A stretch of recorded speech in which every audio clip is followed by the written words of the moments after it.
नमस्कार, आप देख रहे हैं काल चक्र। मैं हूं दिव्या अग्रवाल और मेरे साथ हैं प्रश्न कुंडली विशेषज्ञ पंडित सुरेश पांडे जी। बहुत बहुत स्वागत है पंडित। धन्यवाद। आपके जीवन में अमंगल हो रहा है तो अब अपना मंगल खुद करें, क्योंकि मंगल ही है हर अमंगल की काट। जी हां, आज काल चक्र में प्रश्न कुंडली विशेषज्ञ पंडित सुरेश पांडे जी आपको कुंडली में बैठे मंगल ग्रह से जुड़ी सबसे खास और यूनिक जानकारी देंगे। कैसे मंगल आपके स्वभाव, सेहत, शादी, मैरिड लाइफ, करियर और भविष्य पर अपना प्रभाव डालता है। मंगल कैसे आपके जीवन को प्रभावित करता है, ये सब बताएंगे आपको पंडित जी। तो कहीं मत जाइएगा और बने रहिएगा काल चक्र के साथ। तो पंडित जी, आज की चर्चा को शुरू करें तो सबसे पहले हमारे दर्शकों को ये बताइए कि मंगल कैसे हमारे जीवन को या ग्रहों को प्रभावित करता है, और क्या सबको प्रभावित करता है या फिर जिसकी कुंडली में दोष है या जिसके ग्रह ऊपर नीचे हैं सिर्फ उन्हीं को प्रभावित करता है? मंगल का प्रभाव बेटा इस संपूर्ण प्रकृति पर पड़ता है, संपूर्ण चराचर जगत पर पड़ता है, संपूर्ण जीवधारियों पर पड़ता है, संपूर्ण मनुष्यों पर पड़ता है। किसी के लिए अच्छा, किसी के लिए खराब। ग्रहाराज्यम प्रयक्षन्तिम ग्रहाराज्यम हरंत च ग्रहव्याप्तम मिदम सर्व त्रैलोक्य सचराचरम। जिस समय बच्चा गर्भ में आता है, गर्भ की प्रक्रिया होती है जिसको कहते हैं आधान काल, उस समय जो ग्रहों की स्थिति अंतरिक्ष में होती है वही ग्रहों की स्थिति मानव जीवन को प्रभावित करती है। और दूसरी स्थिति होती है जिस समय बच्चे का जन्म, बच्चा अपने माँ के शरीर से पृथक होता है, अलग होता है, उस समय जो ग्रहों की स्थिति होती है वो मतलब कि बच्चों के सुख दुख का कारण बनती है। इसी को हम दूसरी भाषा में, आध्यात्मिक भाषा में प्रारब्ध कहते हैं। प्रारब्ध मतलब पूर्व जन्म से निर्धारित कार्यक्रम। तो हमारे यहाँ जैसे 9 ग्रह हैं, सूर्य से लेकर के मतलब कि शनि तक, ये 7 ग्रहों को ही माना गया है जी। तो सूर्य को दिन का देवता माना गया है और चंद्रमा को रात का देवता माना गया है। ठीक है। अच्छा। सूर्य को दिन का देवता माना गया है, चंद्रमा को रात का देवता माना गया है। चंद्रमा से पीछे की राशि बुध है और सूर्य से आगे की राशि बुध है, तो दोनों को संतान के रूप में बुध प्राप्त हुआ है। ठीक है। और बुध के पीछे दोनों के शुक्र की राशियां हैं। सूर्य से तीसरी राशि शुक्र की और चंद्रमा से पीछे की तीसरी राशि शुक्र की। ये शुक्र स्त्री ग्रह है। इसको एक तरह से समझ लो कि स्त्री ग्रह दोनों को प्राप्त है, सूर्य को भी चंद्रमा को भी। चंद्रमा पुरुष ग्रह है बेटा, स्त्री ग्रह नहीं है। चंद्रमा को स्त्री ग्रह नहीं मानना चाहिए। अब पुत्र मिल गया, स्त्री मिल गई। अब उसके पीछे मतलब कि शुक्र के पीछे मेष राशि है इधर चंद्रमा से, और उधर वृश्चिक राशि है, मंगल का घर है। तो मंगल सेनापति है, ये मिल गया, सेनापति मिल गया, तो राज्य बन गई ना। अब फिर इसके पीछे अगर जाएंगे तो मतलब कि मीन राशि पड़ जाएगी, बृहस्पति गुरु मिल जाएंगे चंद्रमा को, और उधर धनु राशि मिल जाएगी, सूर्य को गुरु मिल जाएंगे, दोनों को गुरु मिल गए। अच्छा। अब इसके आगे जाएंगे तो पीछे कुंभ राशि मिल जाएगी कर्क राशि वालों को, और मकर राशि मिल जाएगी सूर्य राशि वालों को। तो कहने का मतलब दोनों को सेवक मिल जाएंगे, माने शनि सेवक के रूप में मिल जाएगा, तो पूरा राज्य संपन्न हो गया ना। तो मंगल जो है, ये बृहद पाराशर होरा शास्त्र में लिखा हुआ है कि मंगल जो है क्रोध का, पराक्रम का, शौर्य का कारक ग्रह है। शौर्य पराक्रम का कारक ग्रह है। क्रोधो पराक्रमो भौमो, क्रोध और पराक्रम का कारक ग्रह जो है वो मंगल है। जैसे हनुमान जी। हनुमान जी तो मंगलवार को पैदा हुए, और हनुमान जी के अंदर मंगल के तमाम गुण विद्यमान हैं। और एक तरह से अब अगर ये कहा जाए कि मंगल ग्रह का भी हनुमान जी प्रतिनिधित्व करते हैं, तो इसमें मैं कोई अतिशयोक्ति नहीं कह रहा हूं। अच्छा। क्योंकि मंगल ग्रह को भी कंट्रोल करने की क्षमता हनुमान जी में है। इतनी शक्ति। अतुलित बलधामम स्वर्ण शैलाभ देहम धनुजवन कुशानुज्ञानी नाम अग्रगण्यम सकल गुण निधानम वानराणाम धीसम रघुपति प्रिय भक्तम वात जातम नमामि। जो सूर्य को ग्रास लगा सकते हैं, उनके लिए मंगल कौन सी बड़ी बात है। तो बस अपनी शक्तियों को पहचानने की देर है। ये भी सत्य है, लेकिन हम शक्ति पहचाने या न पहचाने बेटा, जैसे आग है, आग आपको चाहे जाने में चाहे अनजाने में छू जाए तो आप जलोगे जरूर, क्योंकि अग्नि में दाहिका शक्ति है। उसी तरह से आप मंगल की ताकत को पहचाने या न पहचाने, ये अपना काम करेगा जरूर।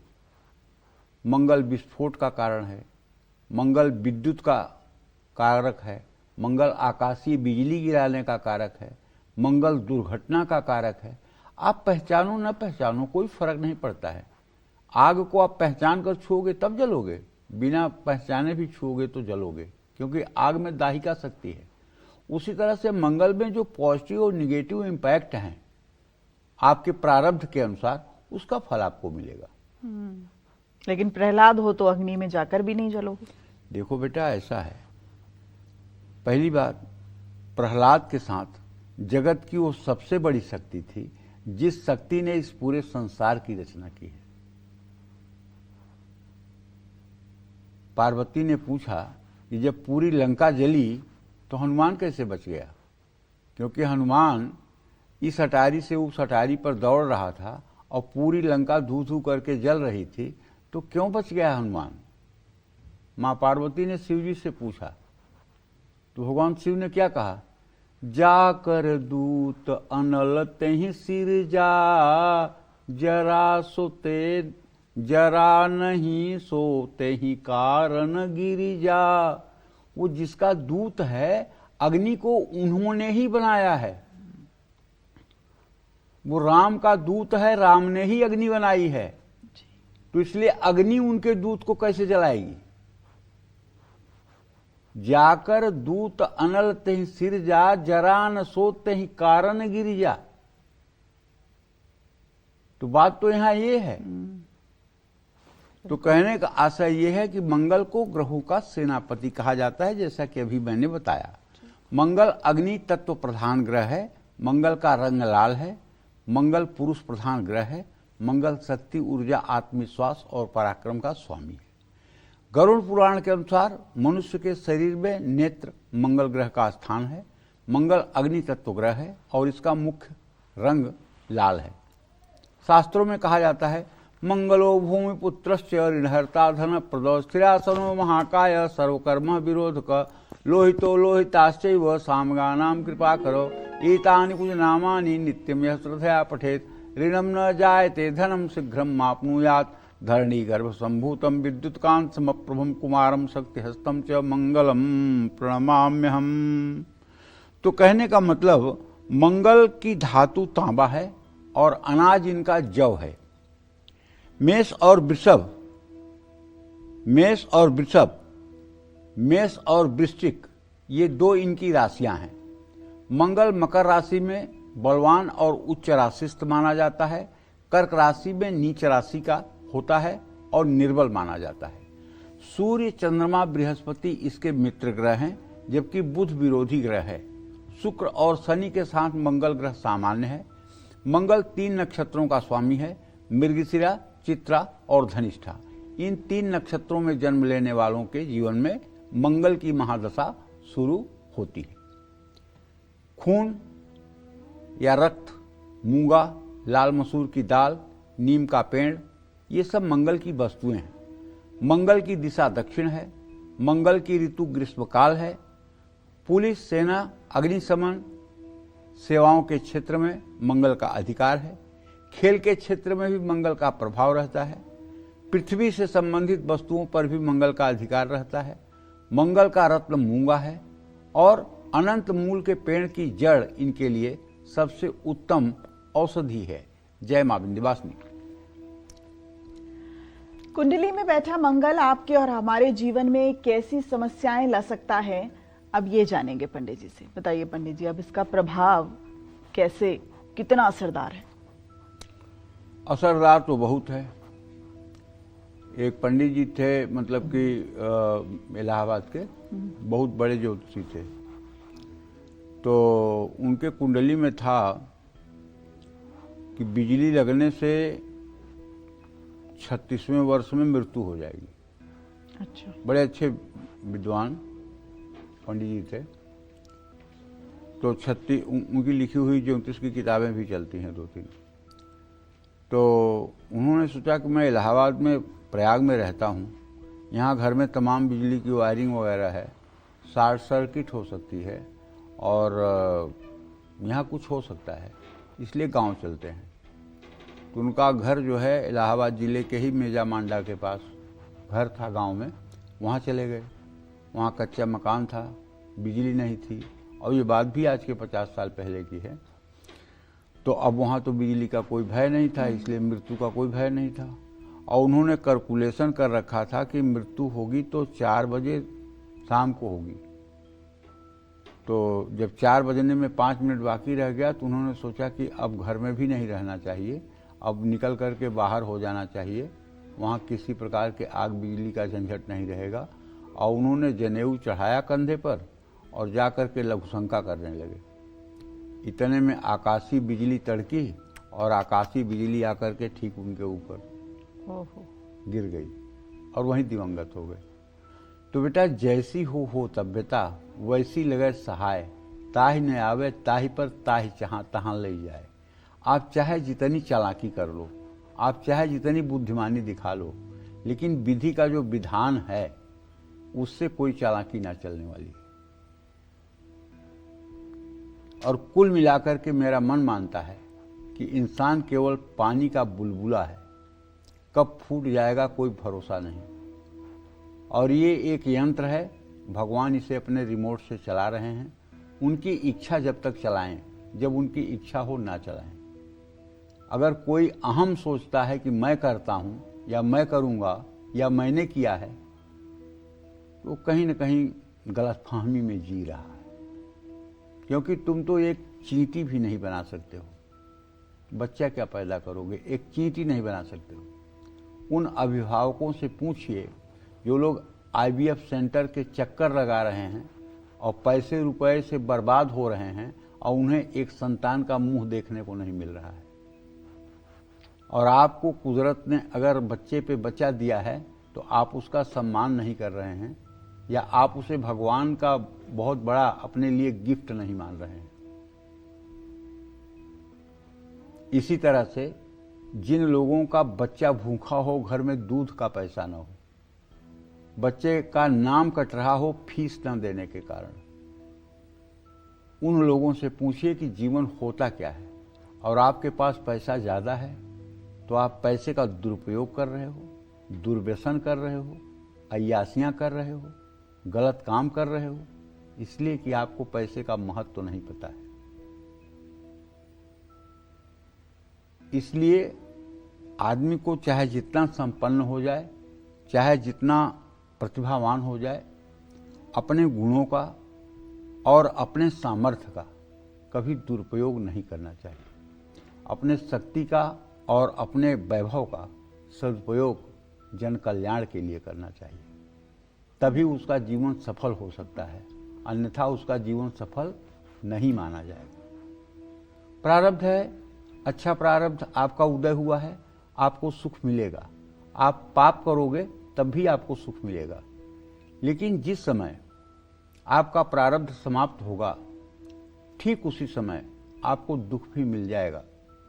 2 मित्र थे आपस में, बहुत अच्छे मित्र थे, दिव्या, और दोनों पढ़ने में, एक पढ़ने में थोड़ा कमजोर था, दूसरा पढ़ने में बहुत ब्रिलियंट था और बहुत सात्विक था।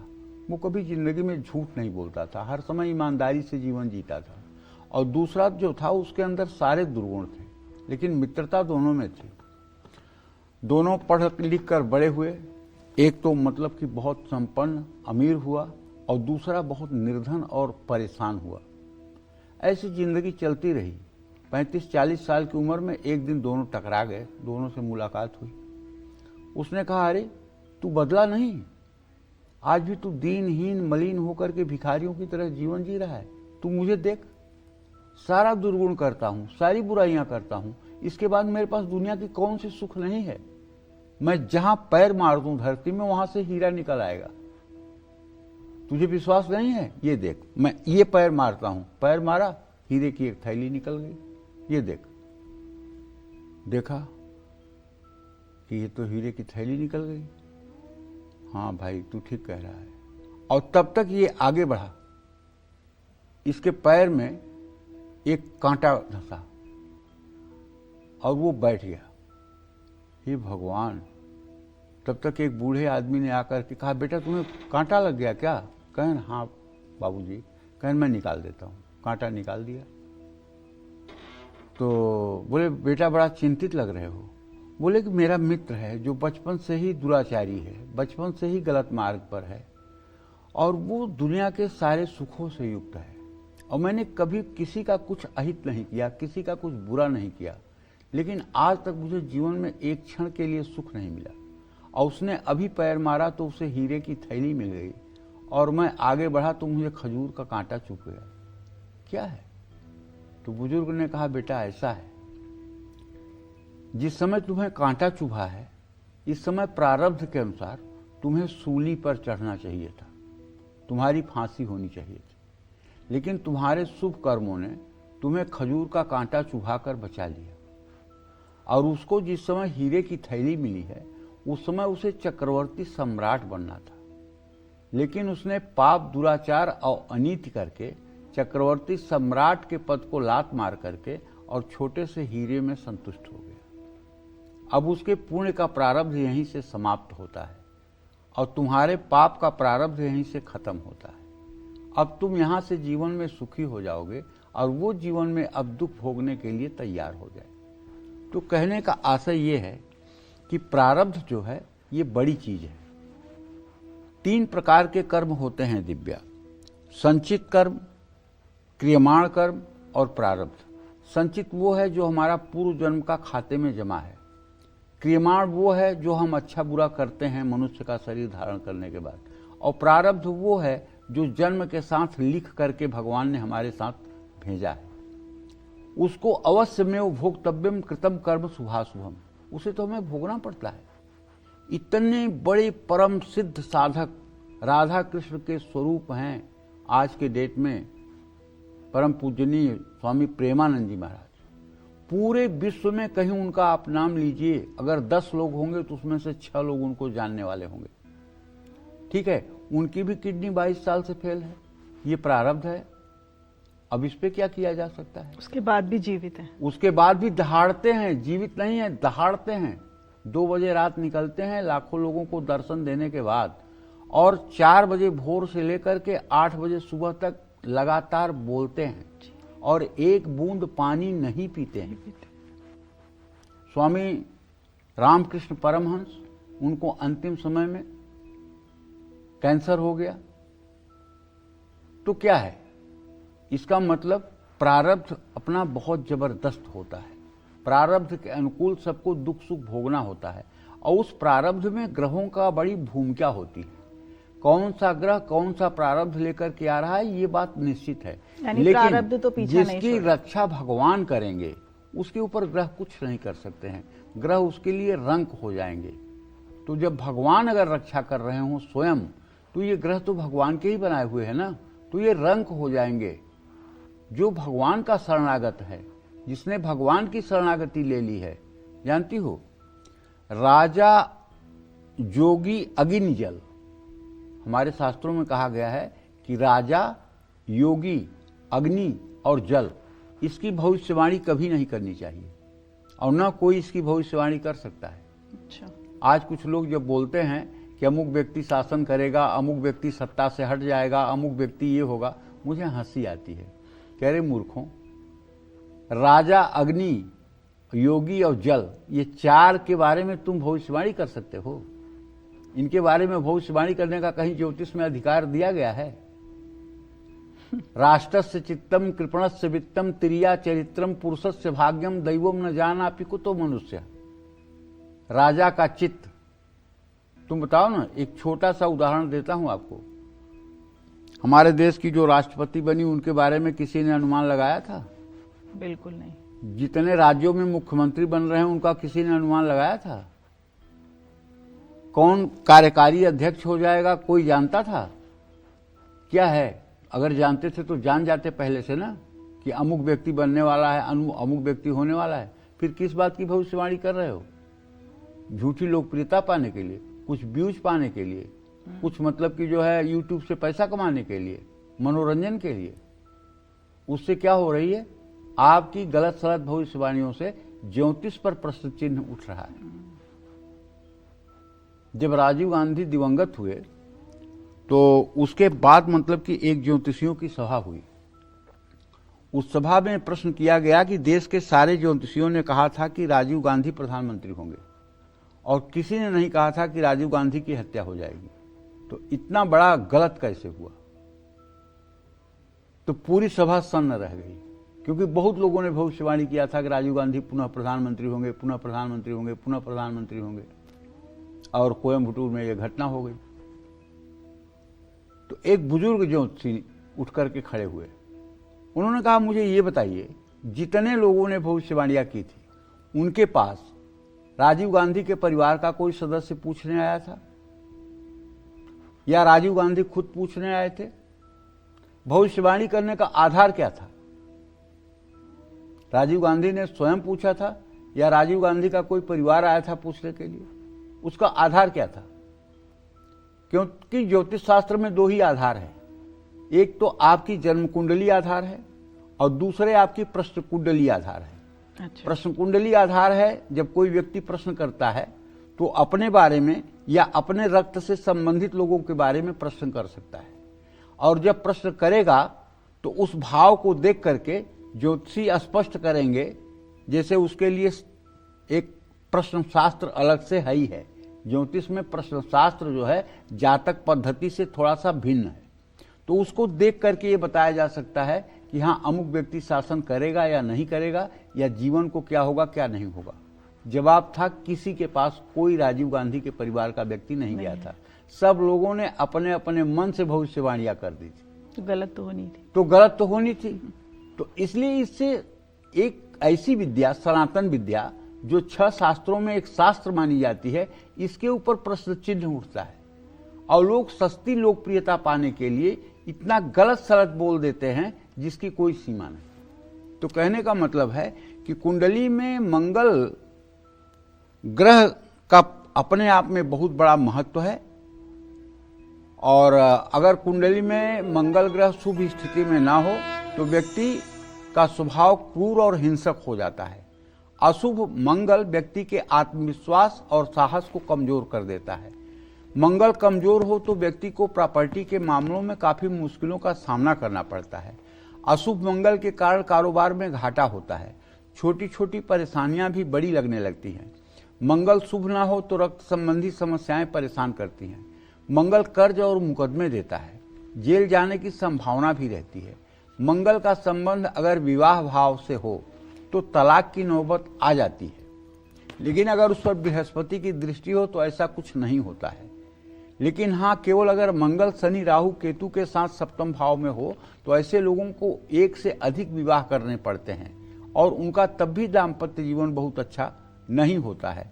इसलिए मंगल की स्टडी करने के लिए बहुत गंभीरता से और शास्त्रों का सम्यक ज्ञान होना आवश्यक है। आधी अधूरी बातों को जान करके अगर आप किसी के अंदर भय पैदा कर रहे हैं तो यह एक तरह का अपराध है। जय मां विंध्यवासिनी। मंगल जिनकी कुंडली में बली हो यानी अच्छा हो, तो ऐसे लोगों को कौन कौन से फायदे मिल सकते हैं, जानते हैं पंडित जी से। बताइए पंडित जी। देखिए, मंगल अगर कुंडली में बलवान होगा तो पहली बात, जैसे 10वें भाव में मंगल हो और वो मेष, वृश्चिक या मकर राशि का मंगल हो और अपने अच्छे नवमांश में हो, तो ऐसे व्यक्ति के कंधे पर स्टार लगेगा। या तो सेना के वरिष्ठ पद पर जाएगा, और या यूपीएससी में वो आईपीएस होगा, या अगर प्रादेशिक सेवा में होगा तब भी वो उसके कंधे पे स्टार ही लगेगा। पक्की बात जान लो, अगर मंगल मजबूत होगा, 10वें भाव में होगा, मेष, वृश्चिक या मकर का होगा और अपने नवांश में होगा, तो कंधे पे स्टार लगवा ही देगा, इसमें कोई दो राय नहीं। और मंगल से प्रभावित व्यक्ति अपना निर्णय खुद लेता है। ऐसा व्यक्ति ऊर्जावान रहता है और हर चुनौती को स्वीकार करके उसको मात देता है। बलवान मंगल का प्रभाव सिर्फ व्यक्ति पर ही नहीं पड़ता, बल्कि इसका प्रभाव व्यक्ति के पारिवारिक जीवन पर भी पड़ता है। बलवान मंगल के कारण व्यक्ति के भाई बहन अपने कार्य क्षेत्र में उन्नति करते हैं, इसमें कोई संदेह नहीं है। जिसका मंगल बलवान होगा उसके भाई बहन तेजस्वी होंगे, इसमें कोई दो राय नहीं है। लेकिन मंगल अगर नीच राशि का और मंगल पीड़ित होकर के तृतीय भाव में होगा तो ऐसे लोगों को भाई का अभाव होता है। अग्रे जाता रविर्हंता पृष्ठे जात शनिश्चरा। तो अगर सूर्य तृतीय भाव में बैठा हो तो ऐसे जातक का बड़ा भाई मृत्यु को प्राप्त होता है, और अगर शनि बैठा हो तो पीछे के सभी भाइयों का विनाश होता है, और मंगल बैठा हो तो सभी, अगर अशुभ अवस्था में हो तो सभी छोटे भाई बहन बड़े भाई बहन के ऊपर उसका नकारात्मक इम्पैक्ट पड़ता है। जय मां विंध्यवासिनी। मंगल आपके स्वभाव पर क्या प्रभाव डालता है? साथ ही मंगल अगर आपके और हमारे स्वभाव पर नेगेटिव इम्पैक्ट डाल रहा है तो हमें इसके लिए क्या करना चाहिए, जानते हैं पंडित जी से। बताइए पंडित जी। देखिए, मंगल अगर आपके स्वभाव पर बुरा असर डाल रहा है, मंगल के कारण अगर आपको लाइट बुझाने पर डर लगने लगता है, लाइट बुझा के आप सो नहीं पाते, छोटी छोटी बातों पर आपको क्रोध आता है, आपका ब्लड प्रेशर हाई हो जाता है, तो सबसे पहले आपको अपने अहंकार और क्रोध पर नियंत्रण करने का प्रयास करना चाहिए। और अहंकार और क्रोध कोई बाजार की सब्जी नहीं है जिसे 1 मिनट में आप कंट्रोल कर लेंगे। ये दोनों समय समय पर प्रकट होते हैं। क्रोध हर समय नहीं रहता है, क्रोध प्रकट होता है। उसी तरह से अहंकार, अगर अहंकार न हो मनुष्य के अंदर तो मनुष्य क्यों नहीं भगवान बन जाएगा। ये अहंग ही तो है जो मनुष्य को मनुष्य बना के रखा हुआ है। तो कहने का मतलब, अगर अहंकार और क्रोध पर विजय पानी है तो आपको भगवान की शरणागति लेनी होगी, भगवान की सत्ता को स्वीकार करना होगा। दिन में जब भी आपके पास 1 मिनट 2 मिनट का समय हो, भगवान का स्मरण करना होगा। जीवन के सभी सुख दुख को भगवान के चरणों में अर्पित करना होगा, और ऊनी लाल आसन पर बैठ करके ओम भगवते रुद्राय या ओम नमो भगवते वासुदेवाय या ओम नमः शिवाय का जितना अधिक से अधिक हो सके जप भी करना चाहिए। यह उपाय कम से कम 15 दिनों तक करने पर इसका लाभ दिखाई देगा, लेकिन इसे दूरगामी, जब तक आपका क्रोध पर नियंत्रण न हो जाए तब तक करना चाहिए। मंगलवार के व्रत भी रखना चाहिए। व्रत में नमक का प्रयोग बिल्कुल नहीं करना चाहिए। हनुमान चालीसा के साथ बजरंग बाण का भी पाठ करना चाहिए। और घर में जो भी मेहमान आए उन्हें केवल पानी न दें, उन्हें मिठाई जरूर खिलाएं। कुंडली में मंगल के कारण स्वभाव में अगर दिक्कत आ रही है तो शहद का सेवन ना करें, बल्कि सोमवार को शिवलिंग पर शहद अर्पित करें। क्रोध ज्यादा आता है तो मिट्टी के मटके में पानी भरकर उसका सेवन करें। और सबसे अचूक उपाय अब बताने जा रहा हूं। उपाय ये है कि मंगल खराब होगा तो कर्क राशि में होगा, मंगल खराब होगा तो कर्क के नवांश में होगा। और कर्क राशि कहाँ है शरीर में? बाईं आंख के ऊपर कर्क राशि है यहाँ पे। तो यहां से मंगल को उठाना है। और कहाँ मंगल को लेके जाना है? या तो उच्च स्थान पे ले जाओ या तो स्वगृह में लेके जाओ। तो चलो, उच्च स्थान पे नहीं ले जाते हो तो स्वगृह पे लेके जाओ। अपने नाभि पर ध्यान करके और एक लाल रंग का चलता हुआ चंद्रमा के आकार का ग्रह कल्पना करते हुए और मंत्र जपना शुरू करिए। ओम अग्निर्मूर्धा दिवः ककुत्पतिः पृथिव्याः अयम् अपाग्वं रेताग्वं सृजिन्वति, या ओम अंगारकाय नमः, या ओम धरणी गर्भ संभूतम विद्युतकांत समप्रभम कुमारम शक्तिहस्तम च मंगलम प्रणमाम्यहम। मंत्र बोलते रहिए और एक चलता हुआ चंद्रमा यहाँ अपने नाभि पर इमेजिन करिए, लाल रंग का, वो मंगल ग्रह है। अगर ये क्रिया आपने रोज करना शुरू कर दिया और 40 मिनट तक करना शुरू कर दिया तो आप विश्वास करिए 40 दिन के बाद आपके व्यक्तित्व में चमत्कारिक परिवर्तन आ जाएगा। लेकिन इसमें एक सावधानी है कि अगर आपने मंगल का आवाहन किया और ये मंत्र आपने पढ़ना शुरू किया और अगर आपके पेट में एकाएक जलन बहुत तेज होने लगे, नाभि पर बहुत तेज जलन होना शुरू हो जाए, नाभि एकदम जलने लगे, तो इस क्रिया को बंद कर दीजिएगा। कभी कभी किसी के ऊपर जब ये प्रयोग करके हमने देखा है तो कुछ लोग बताते हैं कि महाराज जी उसमें बहुत बेचैनी और बहुत गर्मी महसूस होने लगती है, ऐसा लगता है कि नाभि ब्लास्ट कर जाएगी, तो मतलब कि बंद कर देना चाहिए। तब क्या करना चाहिए? तब अपने रेक्टम गुदा मार्ग पर वहां ध्यान करके और वहां मंगल की स्थिति को ध्यान करके आपको ये मंत्र जपना चाहिए। ओम अंग अंगारकाय नमः, ओम अंग अंगारकाय नमः, ओम अंग अंगारकाय नमः। माला लेकर के 10 माला या काउंटर पर 1080 बार ओम अंग अंगारकाय नमः। तो उससे क्या होगा? आपका कॉन्स्टिपेशन दूर होगा, अहंकार खत्म होगा और क्रोध में कमी आएगी। ये सबसे सटीक उपाय है। और अगर मंगल की स्थिति को मजबूत करना है, मंगल कमजोर है, तो 9-मुखी रुद्राक्ष भी आप अपने गले में धारण कर सकते हैं। एक दाना 9-मुखी रुद्राक्ष लाल धागे में करके उसे आप मंगलवार को गले में धारण कर लें, उससे भी आपको लाभ मिलेगा। अगर मंगल खराब है तो अनंत मूल की जड़ लाल धागे में मंगलवार को आप दाहिने हाथ की कलाई पर या गले में या बांह पर इसे भी धारण कर सकते हैं। इससे ब्लड प्रेशर, रक्तचाप जैसी समस्या और माइग्रेन जैसी समस्या में भी आपको राहत मिलेगी। जय मां विंध्यवासिनी।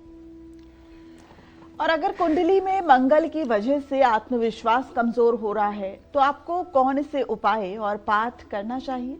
आइए जानते हैं पंडित जी से। बताइए। देखिए, मंगल अगर निर्बल होगा, कमजोर होगा, पापक ग्रहों के साथ होगा, पापक ग्रहों से दृष्ट होगा, नीच नवांश में होगा, तो आत्मविश्वास में कमी आएगी, साहस और ऊर्जा में कमी महसूस होगी, आप किसी विपरीत परिस्थिति का सामना नहीं कर पाएंगे।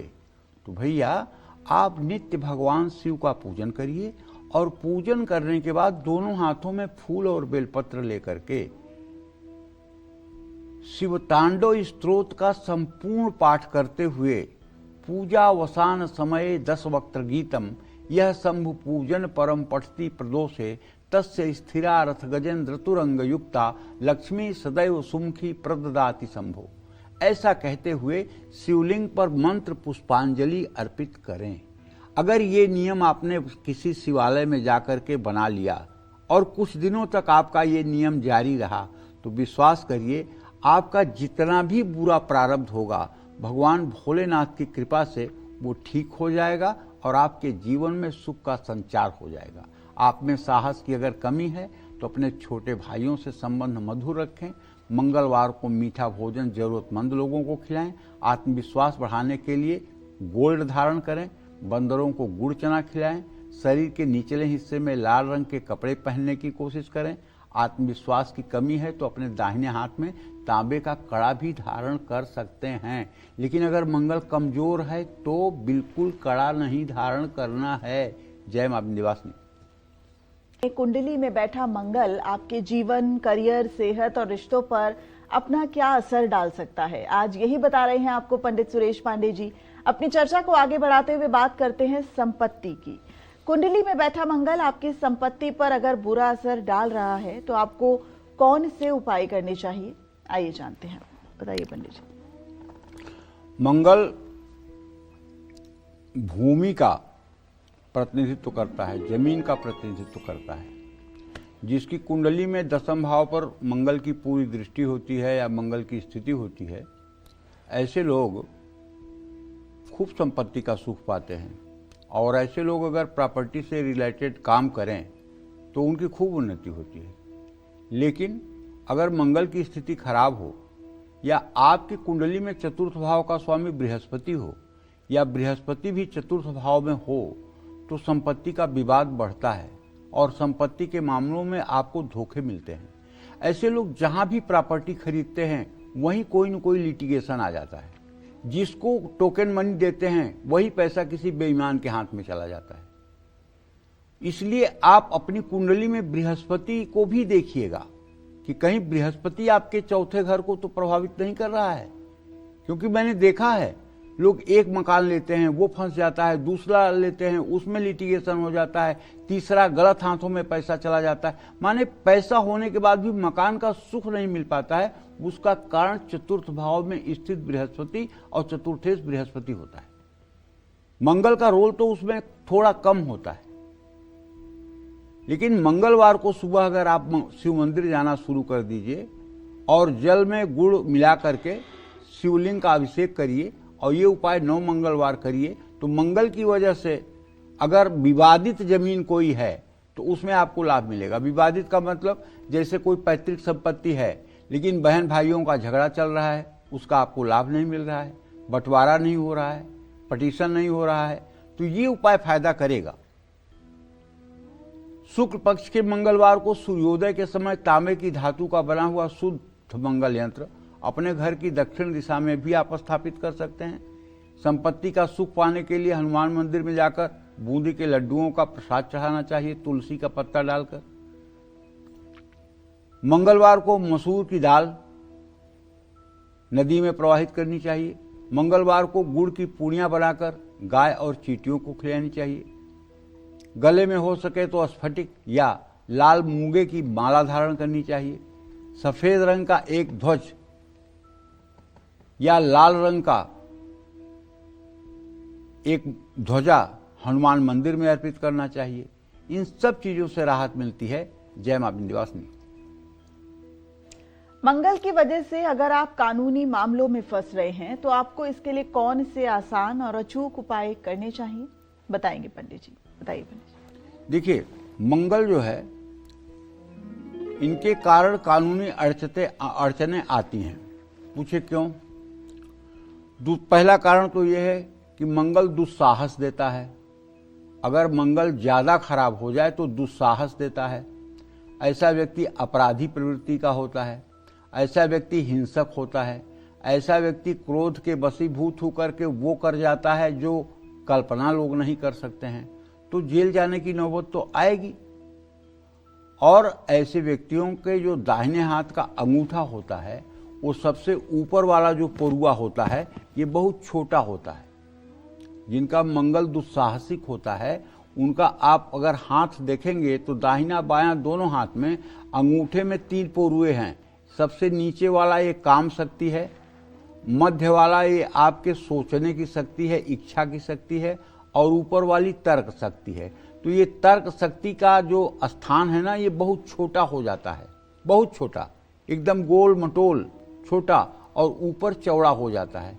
ऐसा व्यक्ति बुद्धिहीन और भावुकता में आकर के सारा निर्णय लेता है। ऐसे लोग ही अपराधी होते हैं और ऐसे लोग ही अपराध करते हैं, ऐसे लोग ही हत्या करते हैं, ऐसे लोग ही हत्यारे होते हैं। तो अगर ऐसी कुछ स्थिति आपके हाथ में या आपके कुंडली में बन रही है, तो आपको हर रोज चंद्रमा जब उदय हो तो उस समय चंद्रमा की रोशनी में बैठ करके जो रामचरितमानस में रुद्राष्टक लिखा हुआ है उत्तरकांड में, नमामि समीशान निर्वाण रूपम विभुम व्यापकम ब्रह्म वेद स्वरूपम निजम निर्गुणम निर्विकल्पम निरीहम चिदाकाशवाकाशभासं भजे हम। तो ये रुद्राष्टक याद करके और अगर नित्य रुद्राष्टक का पाठ किया जाए और भगवान शिव का स्मरण किया जाए तो इन बीमारियों से आपको मुक्ति मिलेगी। और साथ ही ओम उमा महेश्वराभ्याम नमः, हाथ पैर धो करके स्वच्छता से आसन पर बैठकर घी का दिया जलाकर जगत जननी जगदम्बा माँ पार्वती का ध्यान करते हुए, भगवान शिव का ध्यान करते हुए अगर इस मंत्र का ध्यान किया जाए, इस मंत्र का जप किया जाए, तो निश्चित रूप से एक अच्छे वायुमंडल का निर्माण होता है। और गले में 3 मुखी रुद्राक्ष भी आप 1 दाना धारण कर सकते हैं। और अगर चीजें कुछ हद से ज्यादा बाहर जा रही हैं आपके, और अब आपके सामने भगवान के अलावा दूसरा कोई अवलंबन नहीं दिखाई दे रहा है, कोई सहयोग करने वाला इस पृथ्वी पर अब आपका नहीं दिखाई दे रहा है, आप बिल्कुल अब सरेंडर की स्थिति में आ गए हैं, तो मैं आपको बताना चाहूंगा कि आप मां पीतांबरा बगलामुखी की शरण ले लीजिए। चाहे आपका दुश्मन सहस्राबाहु जैसा होगा, वो भी आपका बाल बांका नहीं कर सकेगा। इसके लिए आपको चाहिए बगला अष्टोत्तर शतनाम। ये आप अपने YouTube पे भी अगर टाइप करेंगे तो मिल जाएगा, बगला अष्टोत्तर शतनाम। इसका 108 पाठ अगर आप 40 दिन कर दें तो मैं गारंटी के साथ कहता हूं, चाहे जितनी बड़ी शत्रु बाधा होगी उसमें विजय आपको ही मिलेगी। और अगर इससे भी ऊपर कुछ कर सकते हैं तो मध्य प्रदेश में एक नलखेड़ा नाम का स्थान है जो लगभग उज्जैन महाकाल से 90 किलोमीटर की दूरी पर है। वो मां बगलामुखी का आदि शक्ति पीठ है। वहां मां बगलामुखी स्वयंभू हैं। कहते हैं वहां पांडवों ने भी महाभारत युद्ध से पहले मां बगलामुखी की उपासना की है। तो वहां जाकर के दर्शन पूजन करने से भी आपकी शत्रु पीड़ा का निवारण होगा। वहां अगर जाकर के आपने अपनी प्रार्थना सही ढंग से माता के सामने कर दी तो निश्चित रूप से आपको न्याय मिलेगा। अगर आप न्याय के पक्ष में हैं और अगर आप पीड़ित हैं तो आपको राहत मिलेगी। हां, अगर आप किसी का अहित करने के लिए या किसी को बर्बाद करने के लिए जाकर वहां प्रार्थना करते हैं और वो निर्दोष है तो उसकी सुनवाई नहीं होगी। मंगल से दोष से पीड़ित लोगों को ब्लड डोनेशन करवाना चाहिए। हनुमान जी के चरणों में सिंदूर, हनुमान जी के चरणों से सिंदूर लेकर अपने माथे पर तिलक लगवाना चाहिए। हर मंगलवार को भगवान कार्तिकेय की भी उपासना करना चाहिए। सूर्योदय के समय सूर्य के सामने बैठकर हनुमान चालीसा का पाठ करना चाहिए। कानूनी मामलों में परेशान हैं तो जौ को लाल कपड़े में लपेटकर अपने घर में किसी भारी चीज के नीचे दबा देना चाहिए। ये सब भी चीजें आपके लिए लाभकारी हैं, लेकिन जो परम लाभकारी है वो मैंने आपको बताया। नलखेड़ा जाकर के अगर वहां आप अपनी अर्जी लगाते हैं तो निश्चित रूप से माता के अमित प्रभाव से आपकी मनोकामना पूरी होगी। क्यों? क्योंकि बगलामुखी माता को ब्रह्मास्त्र विद्या कहते हैं। इनको पीताम्बरा भी कहते हैं, ब्रह्मास्त्र विद्या भी कहते हैं। यही ब्रह्मास्त्र विद्या है। मध्य सुधाब्धि मणिमंडप रत्न वेद्याम सिंहासनो परिगताम परिपीत वर्णाम पीताम्बराभरण माल्य विभूषितांगी देवी नमामि धृतमुद्गर वैरि जिह्वाम जिह्वाग्रमादाय करेण देवी वामेन शत्रुन परिपीडयन्तीम गदाभिघातेन च दक्षिणेन पीताम्बराढ्या दुभुजाम नमामि। ऐसा मतलब कि मां की आराधना अगर आप नित्य करना शुरू कर दें और बगला अष्टोत्तर शतनाम का नित्य पाठ करना शुरू कर दें तो मैं दावे के साथ कह सकता हूं शत्रु पीड़ा से आपको कोई नुकसान नहीं होगा। जय मां विंध्यवासिनी। तो अभी तक हमने आपको बताया कि मंगल किस तरीके से कानूनी मामलों में असरदार हो सकता है या फिर संपत्ति में किस तरीके से आपका हानि या लाभ कर सकता है। अब कुंडली में खराब मंगल आपकी सेहत पर क्या बुरा प्रभाव डाल सकता है, साथ ही खराब मंगल को मजबूत करने के लिए आपको कौन से उपाय करने चाहिए, आइए जानते हैं पंडित जी से, बताइए। देखिए, अगर मंगल 6वें और 10वें भाव में होगा तो ऐसे आदमी के ऊपर नजर बहुत लगेगी, जादू टोना बहुत होगा। ऐसे आदमी के ऊपर तंत्र मंत्र का प्रयोग भी हावी होगा। अगर आपकी कुंडली के 6वें और 10वें भाव में मंगल होगा तो मंगल अगर आपके कुंडली के 6ठे भाव में होगा या 6ठे भाव से 6ठे भाव एकादश भाव में होगा तो आपको डायबिटीज हो सकती है, आपको हाई ब्लड प्रेशर हो सकता है। लेकिन अगर मंगल नीच का होकर इन भावों में होगा तो आपको लो ब्लड प्रेशर की भी शिकायत हो सकती है। मंगल डायबिटीज देता है, मंगल ब्लड प्रेशर देता है, मंगल माइग्रेन देता है। इन रोगों को मंगल जन्म देता है। मंगल ग्रह की अगर महादशा चल रही है और आपकी कुंडली में मंगल ठीक नहीं है तो शरीर का कोई अंग भी डैमेज हो सकता है, घाव हो सकता है। कमजोर मंगल आंखों पर भी बुरा असर डालता है। पित्त, रक्तचाप, बवासीर, जख्म, खुजली, हड्डियों के टूटने के कारण भी मंगल है।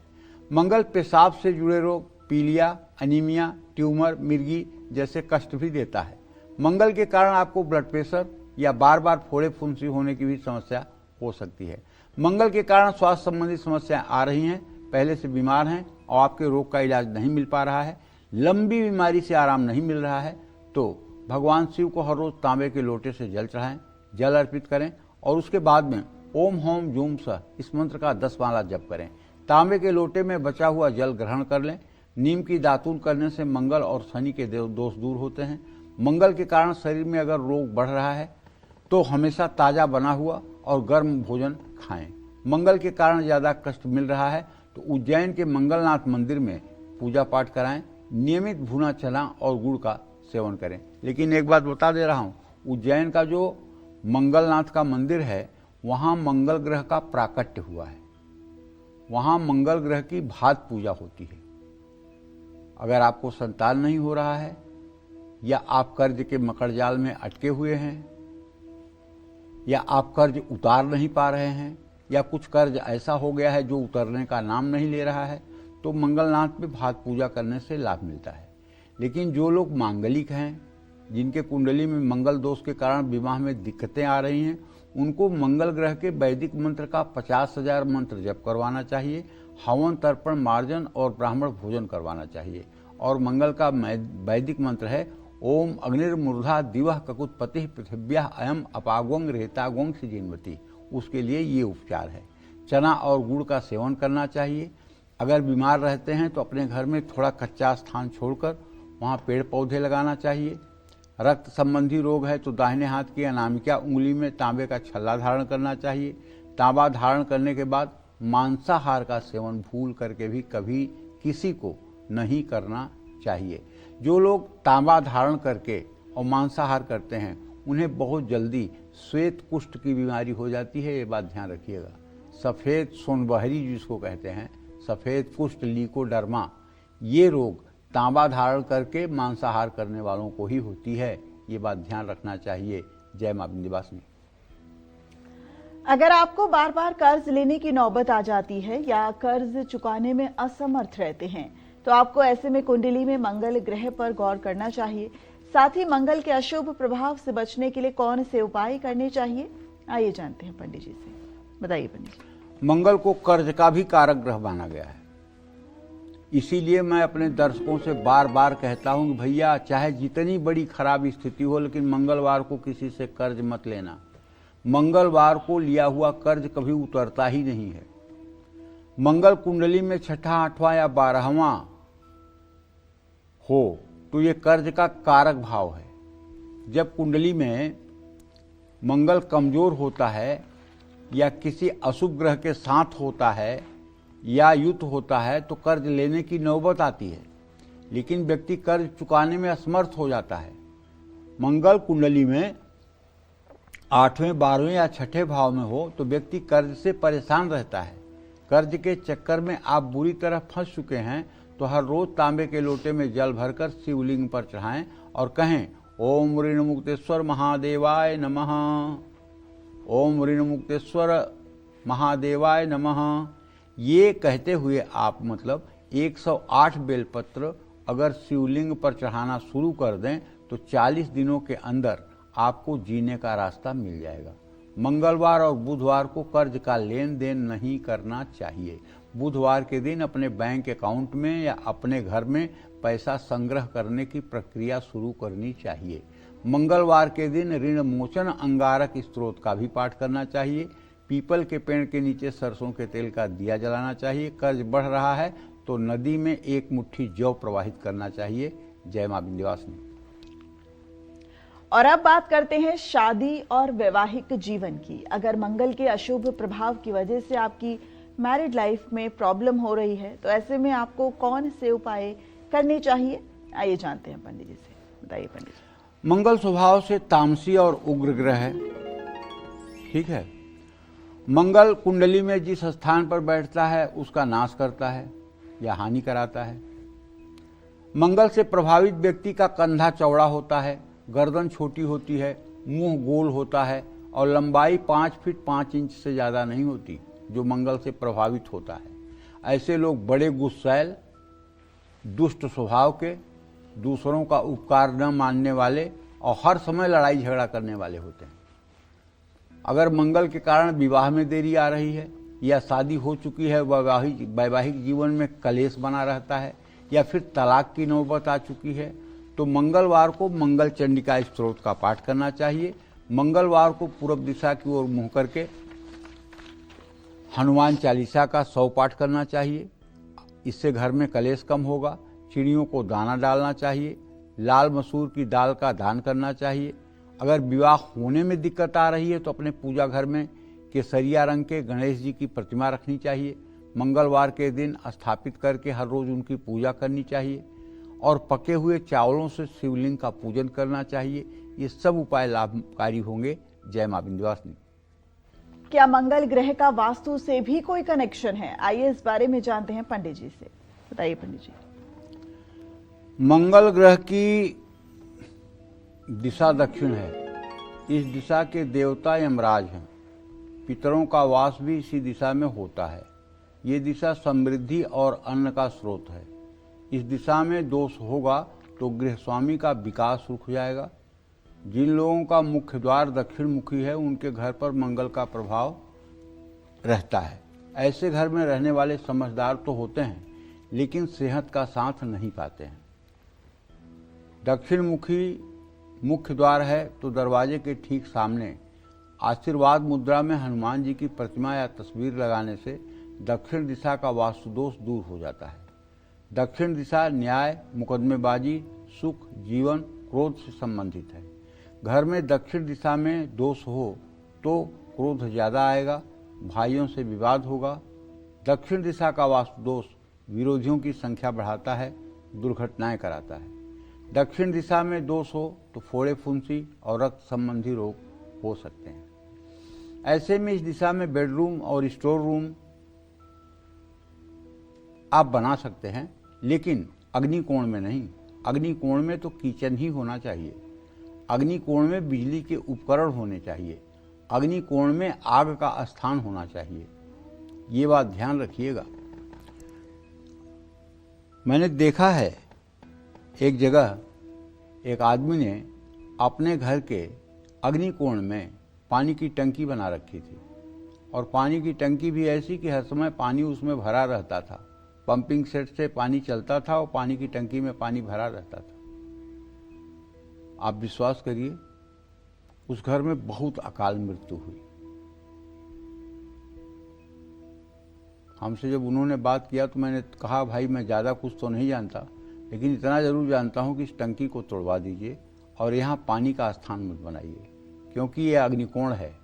अग्नि के स्थान पे जल होगा तो अग्नि और जल एक दूसरे के शत्रु हैं, तो दुर्घटनाएं होंगी। इसलिए आप भी देखिए, आपके साउथ ईस्ट में अगर पानी का स्थान है, आपके साउथ ईस्ट की बोरिंग से अगर आपको पानी आता है, आपके साउथ ईस्ट में अगर पानी का वाटर टैंक है, तो कहीं ना कहीं ये आपको बहुत बड़ा नुकसान दे सकता है। ये अग्नि कोण है साउथ ईस्ट। यहाँ अग्नि का ही कार्य होना चाहिए। यहाँ किचन होना चाहिए। यहाँ बिजली के मीटर होने चाहिए। यहाँ जनरेटर होना चाहिए। ये सब चीज़ें तो ठीक है, लेकिन अगर इसके विपरीत जल का स्थान हो जाएगा या यहाँ कोई बेडरूम बना ले तो बेचैन ही रहेगा और हर समय तनाव युक्त ही रहेगा। तो इस दिशा में भारी सामान भी रखना चाहिए। दक्षिण दिशा में, इस दिशा में मंगल ग्रह स्थापित करके उसकी पूजा करने से भी लाभ मिलेगा। दक्षिण दिशा को हमेशा भारी और ऊंचा रखना चाहिए। कभी भी आपके घर की छत दक्षिण दिशा में नीची नहीं होनी चाहिए, वरना आप मेहनत करके मर जाइए तब भी उन्नति को प्राप्त नहीं होंगे। अगर पूर्व या उत्तर तरफ ऊंचा है और दक्षिण और पश्चिम तरफ नीचा है, तो चाहे आप जितने भगीरथ प्रयास कर लीजिए, लेकिन जिंदगी में आपके विकास करोड़ों कोस दूर होगा। हर समय आपके दक्षिण पश्चिम का कोना उठा हुआ होना चाहिए। और मान लीजिए कि आपके पूर्व उत्तर के कोने में ऊंचाई है और दक्षिण पश्चिम के कोने में ऊंचाई नहीं है, तो तत्काल 10-20 फीट की जो है पीवीसी पाइप लेकर के और उसको केसरिया रंग से रंग करके उसमें महावीरी झंडा लगा करके और सीमेंट बालू ईंट से उसको दक्षिण पश्चिम के कोने पर किसी शुभ दिन या मंगलवार को झंडा स्थापित कर दीजिए। इससे वास्तु दोष में कमी आएगी और आप परिवार में सुख समृद्धि के साथ जी पाएंगे, क्योंकि वास्तु दोष मनुष्य के पतन का बहुत बड़ा कारण होता है। प्रैक्टिकल पता नहीं आपने कितना देखा है कितना नहीं देखा है, लेकिन मैं आपको बता रहा हूं, अगर आपके घर में पश्चिम उत्तर के कोने में पूजा स्थान हो जाए, पूरब दक्षिण के कोने में पानी का स्थान हो जाए, पश्चिम दक्षिण के कोने पर पशु बांधे जाने लगे, तो फिर नाश करने के लिए और किसी चीज की जरूरत नहीं है, पूरा हो गया, सर्वनाश इसी से हो जाएगा। इसलिए वास्तु दोष पर भी ध्यान देने की आवश्यकता है। जय मां विंध्यवासिनी। अगर आपके साथ बार बार दुर्घटनाएं हो रही हैं, तो आपको ऐसे में मंगल ग्रह को मजबूत करने के लिए क्या उपाय करने चाहिए? आइए जानते हैं पंडित जी से। बताइए पंडित जी। देखिए, अगर जन्म कुंडली में मंगल शुभ नहीं है तो आप वाहन से दुर्घटना का शिकार हो सकते हैं।